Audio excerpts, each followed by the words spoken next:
Hey guys, in this video I'll be showing you how you can know if your account has been verified or not in id.me. In order to know whether the account has been verified or not, all you have to do is, first of all, you need to log in into your id.me account. When you're logged into your account, that's going to take you to the home page, which is going to look something like this. So right on this page, go ahead and select your profile and go to account or my account under it. And when you click on my account, it's going to direct you to the other fields.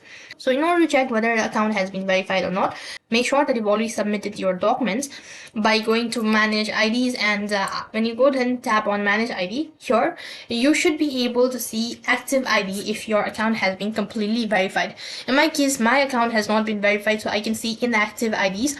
So that means my account is not verified yet. But if you see active account, it indicates that your account has been verified. So to get verified or to get your account as active, you have to go through several steps, such as submitting your documents, checking your liveness, and all confirming your identity and all that, and only then you can get your account verified. So that is how you can know if your account has been verified or not. That is all for this video. I hope the video was helpful. Make sure to like, share and subscribe to our channel. Thank you for watching. See you in the next video.